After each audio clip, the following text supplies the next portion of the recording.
you attended seminars, and you said your reason there was to learn more about yourself. Yeah. My experience has been people attend seminars, especially self-development seminars, to look for the answer.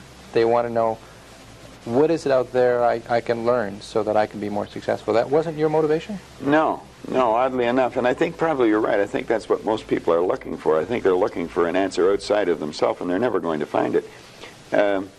I think by this time I realized it was something in me. I met a man here in Toronto. He was one that originally got me involved in studying this, Ray Stanford. And he told me if I didn't like the results I was getting in my life, that I was going to have to change me because they were my results. And he said, if you're going to change you, you're going to have to find out something about yourself. And that seemed to make sense. I don't think it was an earth-shattering idea. It wouldn't give anybody a brain hernia, but it made a hell of a lot of sense to me. So I started to study myself. I found most people don't know who they are. They really don't. What do you mean? I mean, I know my name, I know my age, I know where I live. Yeah, that's not what you, else though. Is there? You know, that's what just size, it. If you ask the average person who they are, they'll give you their name. They'll say, I'm Bob Proctor, but I'm not. Bob and Proctor are two words. My parents give them to me. They're called names, but it's not me. It's my name. Then somebody will say, well, this is me, but this isn't me either. It's my body. Like, you never phone down here to the studio and say, body won't be in today, it's sick. Okay. You know, we don't say am hand or am leg. It's my hand, my leg, my body, my name. Who am I? Well, that's an interesting question. And I believe if a person will start to study that and look for the answer, they'll find it. See, I think we live simultaneously on three planes of understanding. We're spiritual creatures, we have an intellect, and we live in physical bodies. Okay. But because we lack awareness or understanding of who we are, we're totally locked into a physical world, and we let things outside of us control us. 95% of the population are reacting to life. They're not really living at all. Okay, and would you call that one of the barriers to success? Oh, there's no question about it. I think there's two barriers. Success is a funny word. Nightingale had a great definition for it. He said a person's successful if they know where they are, and they know where they're going, and they're progressively moving in that direction. He said that success was the progressive realization of a worthy ideal. Anyone that has a goal and they're moving towards it, they're successful. Most people think that you're successful if you have a lot of money. Quite often you have a lot of money if you're successful, but it isn't. I wouldn't say Mother Teresa has a lot of money. Okay. You know, but she's a pretty successful lady. So it's... okay, so that barrier to success... Well, there's a couple of them. Okay. I think there's two barriers. One is our conditioning. The conditioning that takes place in our subconscious mind from the time we're infants. All we can do is act and talk like the people around us. That's why we learn the language we learned. If there was 10 languages spoken in our home, we'd learn 10 languages without any trouble. There's usually one, and that's the only one we ever learn. And we grow older and we think, oh, I couldn't learn another language. We could learn 100 if we wanted to. You can do anything. But I think we're conditioned. We have a real strong conditioning, usually with not some very good ideas. And then that's the barrier that's inside us. The one that's outside of us is our environment. We have a tendency to act like everybody around us. And if you think about this, it doesn't make a lot of sense. Because if you study statistics, 95% of the people live their entire life and never live the way they want to live. You know that 95% of the population in this country, let's say in North America, the richest continent in the history of the world, they'll work productively, let's say for 40 of their 65 years, and they'll end up with hardly any money. Well, there's got to be something wrong. So there's not much... 5% of the people end up financially comfortable or independent. Are you trying to depress us, Bob? Because that's... No, actually, I think it's quite an exciting idea, because you see, the idea behind it is that anybody can win, anyone at all. But if we start studying these statistics, I think we'll arrive at the conclusion, geez, I better start thinking for myself rather than follow everybody. Most people, they get a job, they look around, they see how everybody else is doing their work, and they start doing it the same way. They should stop and think, I wonder if any of these people know what they're doing. You know, is there a better way to do it? But don't we have a need to fit in? I mean, we don't want to stand out. We don't want to get fired. We don't want to make waves. Exactly. Just fall into line. You know, take a number. Be like everybody around. You know, that'd be great in the animal kingdom. But human beings aren't supposed to live that way. I think we should make a few waves. We should maybe stand out, be different. Not for the sake of being different, but because we are different. We all think different thoughts. And I believe we should start to think and build images in our mind of what we'd like to do and then set out and do it. Okay. Emerson did that, Edison did that, Marconi did that, Samuel Morse did that, Buckminster Fuller did that. We could go on and on and on. Okay. They were different. They stood out. They made a few waves. Okay. You started with you saying you started with a search for yourself to try to find out more about yourself, and you were somewhat successful along the way. Well, I didn't start out like that in the beginning. I started out I wanted to earn a lot of money. I figured if I had enough money, I was going to cure all my problems. I found that that wasn't true. I earned a fair amount of problems or money, and I seemed to have more problems.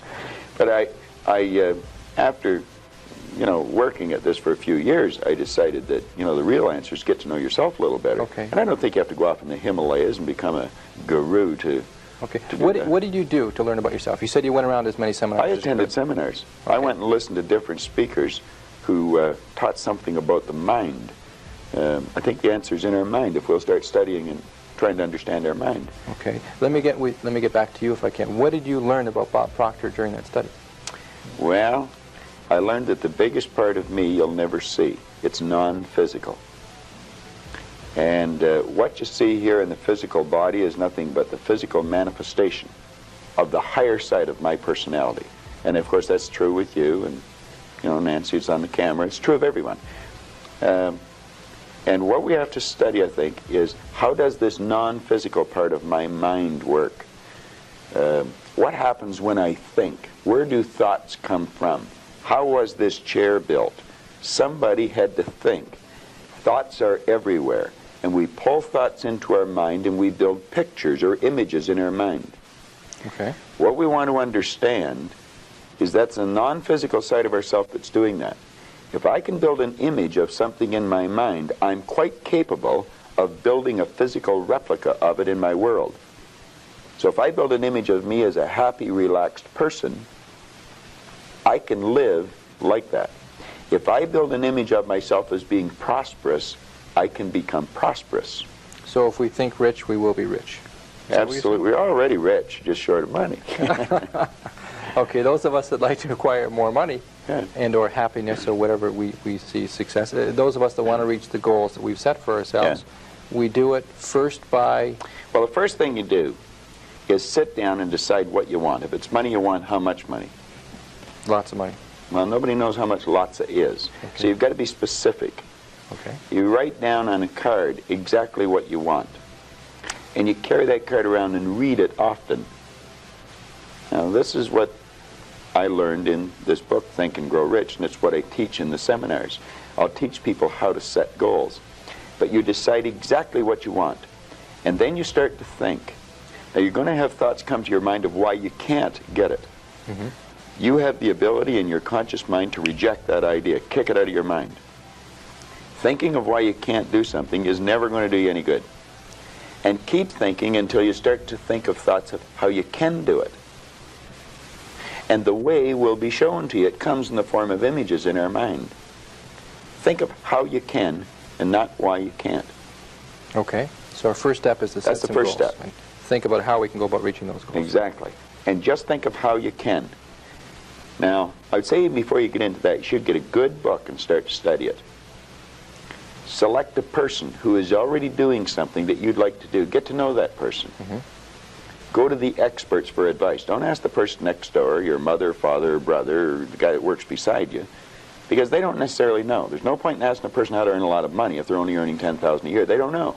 If they knew, they'd probably be earning a lot. It's like, don't go to a sick doctor if you want to get healthy. Okay.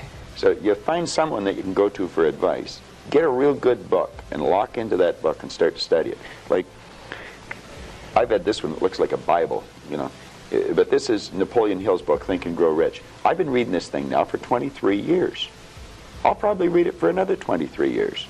I get another good book that I brought over here today. It's called The Power of Your Subconscious Mind.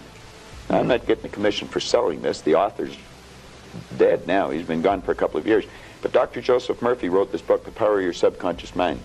And that's probably one of the best books that you're ever going to find, because you're going to learn something about your mind when you read this book. Okay. Now, I read a lot of books. I've got probably 1,000 books sitting in my den at home in my library. But the one that I carry it everywhere I go, and I read it all the time, is Think and Grow Rich. I never stop reading it. Now, where's the value for you to reread that and read it again? I mean, you must You must know it well enough that... I think I could probably recite it verbatim. But the secret is, I once read in a book where it said, when you read a good book through the second time, you don't see something in it that you didn't see before. You see something in yourself that wasn't there before. You see, when I read this, I create a greater awareness. Let me just read you one line out of here, 2 lines. Okay. Hill said, the missing link in all systems of education known to civilization today may be found in the failure of educational institutions to teach students how to organize and use knowledge after they acquire it.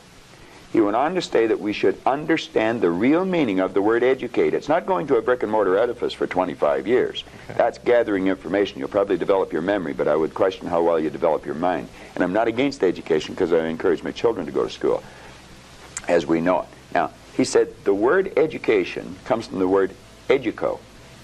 And he says it's derived from the Latin word educo, meaning to induce, to draw out, or to develop from within. An educated person is not necessarily one who has an abundance of general or specialized knowledge. An educated person is one who has so developed the faculties of their mind that they may acquire anything they want or its equivalent without violating the rights of others. An educated person is the one that knows how to go and get what they want out of life without being selfish. In sense, a researcher, somebody who knows what they're looking for and knows how to go about finding Well, I think we should forever be involved in research because learning is a lifelong process. You never stop learning. Education means to draw from within. We're drawing on an infinite source. We've got deep reservoirs of talent and ability within us. We can learn to do anything. We have phenomenal powers. If we used our body like we used our mind, we'd probably just move our little finger. Okay. We don't exercise our mind enough. No. But we're not taught to. Kids in school should be taught, before the school year ever starts, to sit down. They should be given a blank report card and get them to visualize the marks they want to get and write their own report card. This is before school starts, first week in school. And then the teacher should say, now I want you just to concentrate on how to get that mark, and I don't want you to think of why you can't. And I want you to form the attitude that you're going to get it. Now some people say that's not being realistic. That's being very realistic. That's following the success principles that go back 6,000 years in recorded history. That's how everything was accomplished. That's not engaging in fantasy thinking, in Hell, wishful no. thinking, in daydreaming we talk about. No. Well, that's where all greatness comes from. Greatness comes from fantasy. I would imagine that when Edison first saw the light bulb, he was fantasizing. But he kept fantasizing and he built it into a theory, and then he built it into an image, and then he built it into a fact. Yeah. I mean, when I was a kid, it was a fantasy to think of going to the moon. We've been up there with cars, playing golf. Okay, you mentioned in terms of success principles, attitude, this business of attitude. Attitude. It takes in the way you think, the way you feel, and the way you act. I'd have a difficult time really explaining attitude right just in a conversation. I used a board in the seminar, and well, I did an attitude seminar last night. We spent 3 hours dealing with that one subject, so to do it here in 3 minutes, I can't do it. I haven't learned how yet. Okay. Let's put it that way. I recognize it's difficult because we talk... You have to have a winning attitude, though, Tom. Okay. In human relations, we talk about the toughest thing with managing people. The toughest thing to deal with is their attitude. That's right. That's almost impossible. And that's the one thing when management falls down. We can't change people's attitudes. Well, nobody can change another person's attitude. The only attitude we can change is our own. But you see, if management have the idea it's their attitude and we can't do anything about it, then they're not going to do anything about it. But if management arrive at the conclusion, yes, it is attitude, and let's teach the people something about attitude.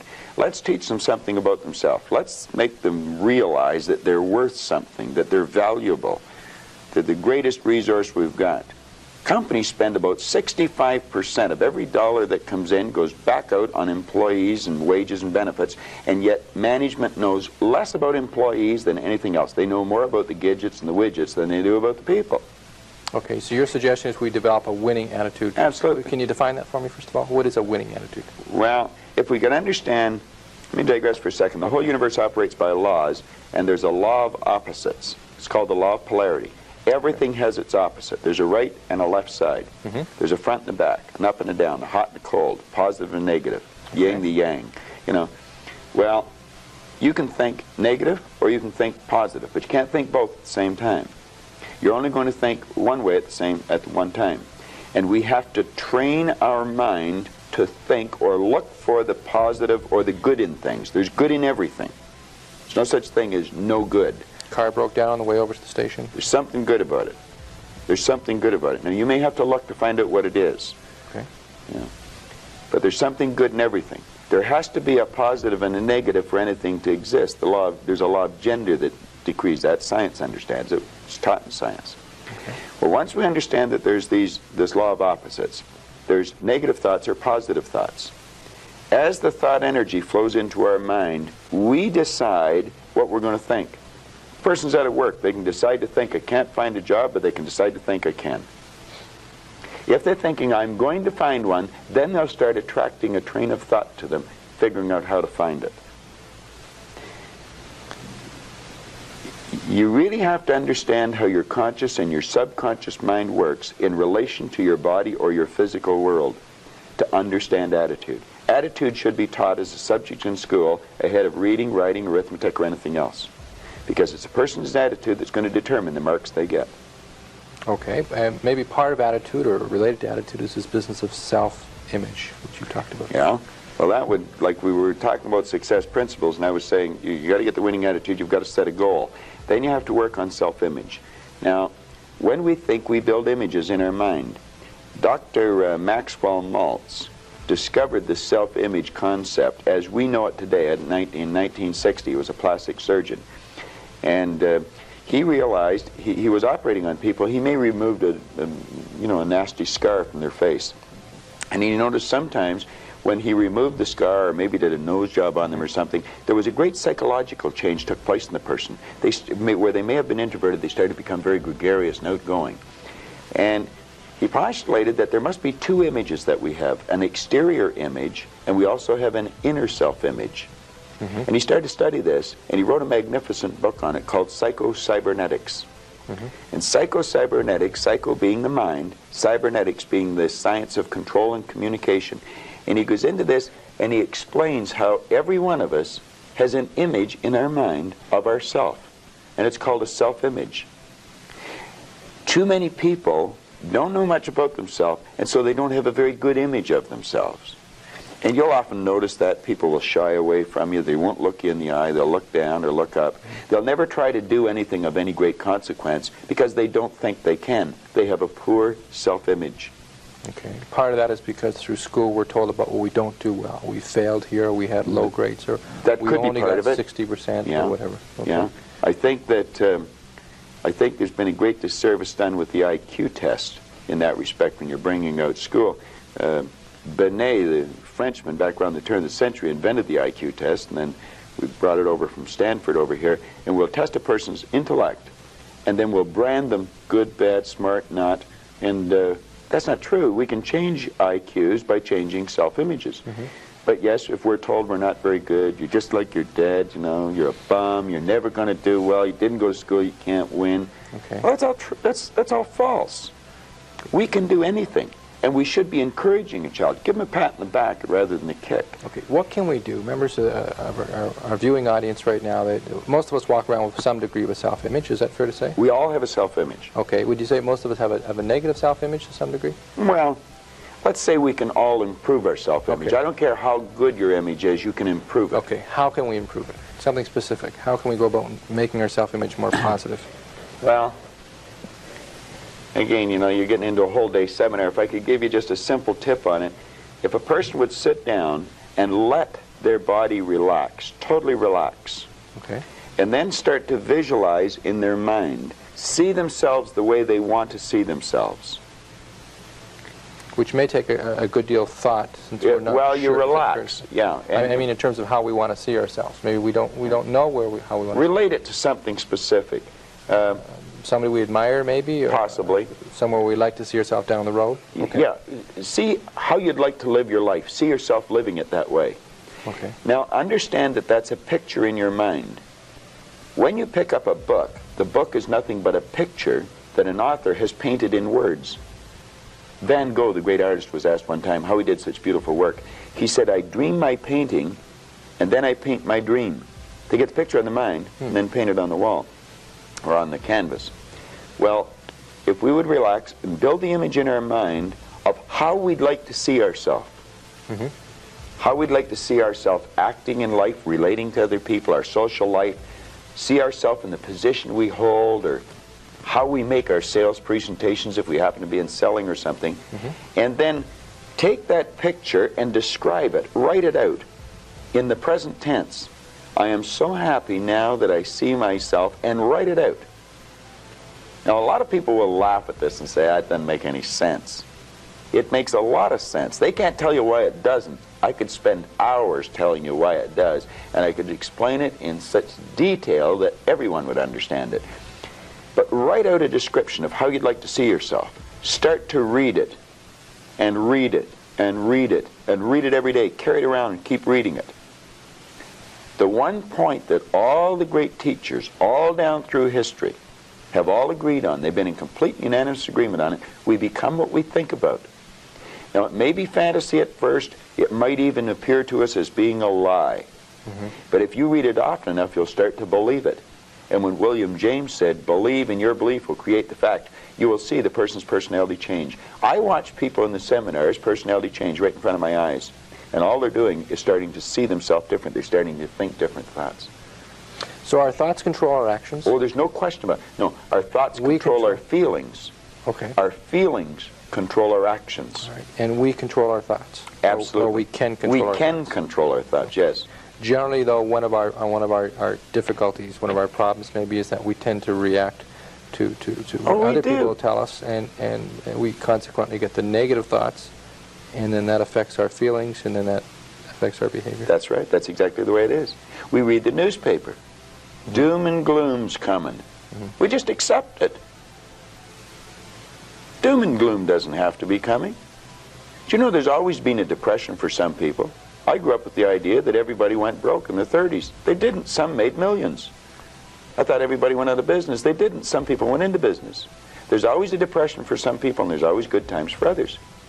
Let's ask ourselves when we read something in the paper, do I want to get emotionally involved in that idea? If it's a negative idea, I don't want to get emotionally involved with it. I don't read the paper that often. I do, but I don't dwell on it. You don't get emotionally involved in it when you see other. When an idea comes into your mind, whether somebody else tells you or whether you read it in the paper, we should reason with it. Ask ourselves, will that idea help me get to where I want to go? If it won't, reject the idea. Okay.